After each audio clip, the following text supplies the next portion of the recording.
Hello everybody, my name is Skybound. Steins. And we've just got finished watching episode 15 of Steins Gate. Yes, well, things are getting interesting. yes they are, because they've actually managed to, well, they've essentially done what you were theorising they were going to do, essentially go back in time and to a early point, and then travel back even further, so it sounds like they've gone as far back as they can possibly get.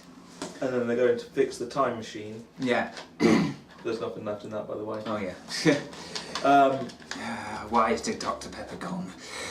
Anyway, I mean, your Dr. Pepper's not gone, it's down there. Oh, is it? Oh. But anyway, yeah, so Steins Gate, what happened in this episode? Well, first of all, yeah, Okabe went to the past just before, well, 2 days before the completion of the creation of the time leap device, and he has tasked Daru with fixing up the time machine that's in the sort of big building where the conference was being held, so the conference centre, whatever it is. Meanwhile, they're searching for Suzuha / John Titor's father. Well, yeah, because it sounds like there's been some developments of that, although whether it's actually the father and not just CERN trying to get access to it. So the only clue they have is a pin badge, and they found a vendor who sells these kind of pin badges, and it's this kind of Rastafarian looking chap who's just like, hello, mad scientist, so cool. Yes. he uses like a lot of English kind of thing.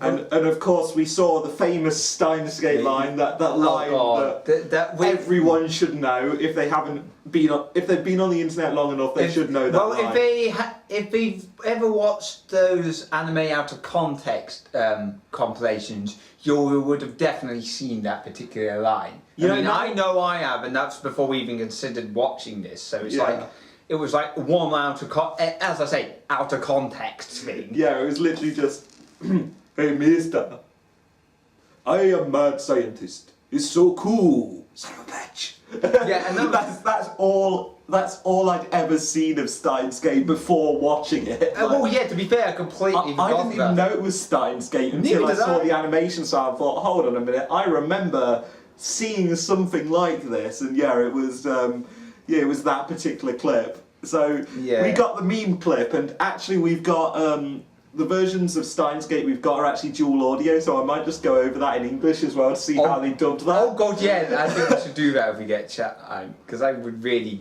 that would be good. Anyway, game. But yeah, anyway, very interesting developments. So they need to rebuild the time machine, they need to fix the time machine. The question, yes, I mean, they need to do that, but the question is, do they even need the time leap device now they've got the time machine? I suppose in case they don't get the time machine fixed, I suppose. Yeah, because what they need is the time leap device to leap back 2 days in time, so that they can then work on fixing the time machine, so that Suzuha can go back to 1975 and get an IBM 5100, then come back, and then I suppose from there they have to. They've already got into. Well, the thing is, they've already got a connection to CERN at the moment, so it's not like they need to. Well, I don't know whether they need it for some of the. They do need the IBM 5100 though, because of its code. So because it has that what is it, it's got a special kind of programming language that allows them to access the data that's on CERN's machines. Yeah, so they do need the 5100 still, and the 5100 is going to be like important to the actual sort of development of a time machine that can actually, I assume, move them to a different divergence number. I'm guessing that's kind of the importance of the IBN, is that they need it to switch the divergence number to 1% divergence or greater. And in turn with that hopefully save Mayuri from a terrible death by pretty much everything under the sun. Well, yeah, I mean, it sounds like that's the new you know, it sounds like unless they get to another divergent number, Steam will not be able to survive. You know, so they've made it, there's this overarching, oh, you need to save the world sort of plot, but then there's this whole, well, saving someone personal by basically changing the timeline so that doesn't happen. Yeah, so basically, indirectly at least,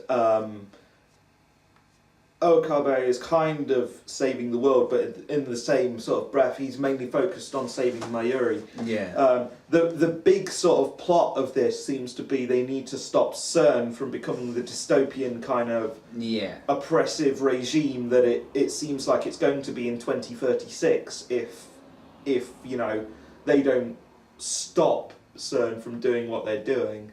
And so right now what they need to do, what are they doing? They need Suzuha to go back to 1975 to get the 5100, then come back. Then they need to use the 5100 to hack into the database and delete the email that originally triggered the whatever sort of tracking software it was that. Yeah, but wouldn't they need to delete that in the past in order for that to happen?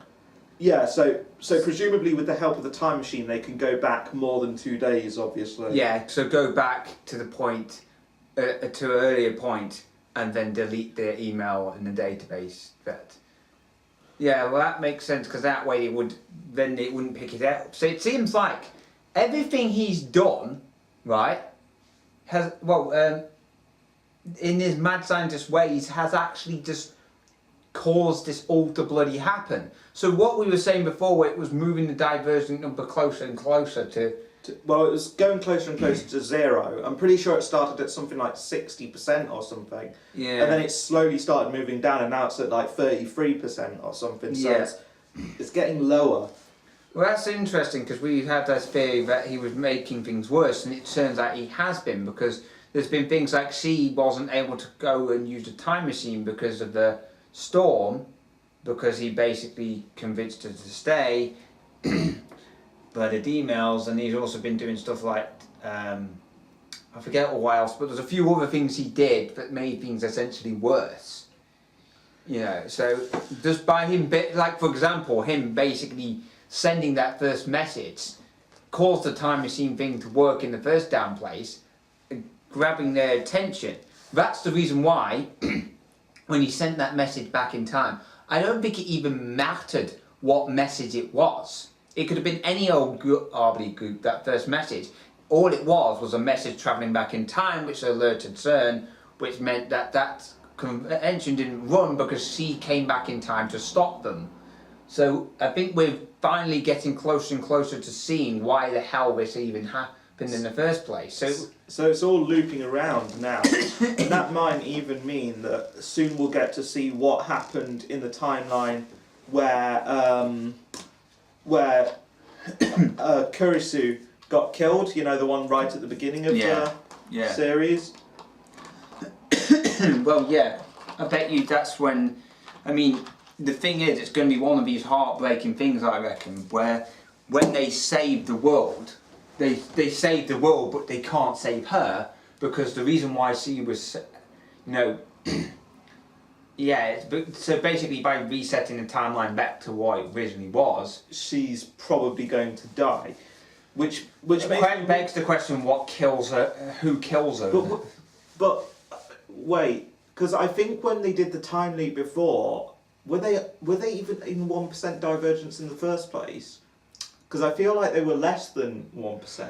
Because when the numbers came up on the screen in the first episode, I thought that was less than 1. But maybe it moved from 1 down to something. But yeah, that's kind of curious. I'm curious what will happen if they do manage to restore divergence to 1%, because that could potentially mean that we'll lose Kurisu, which would be quite disappointing. But you know, we'll see what happens with that. Yeah, it's starting to make more sense, and that's. And I suppose it would have to, because it's the latter half of the season now.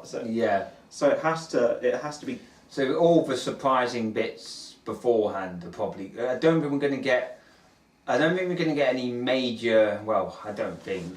I don't think there'll be any more major changes, but they need to rebuild the changes that they. Yeah, so basically, they're going to start explaining what the hell happened and explain why it happened. I think is the important thing as well. Like, why did this particular text message end up, causing this much trouble, or why was it that just by changing this one thing, why did it change to a timeline where Mayuri dies? It's because it seems like these things are all inconsequential to Mayuri's fate, but she's being indirectly affected by it, which is.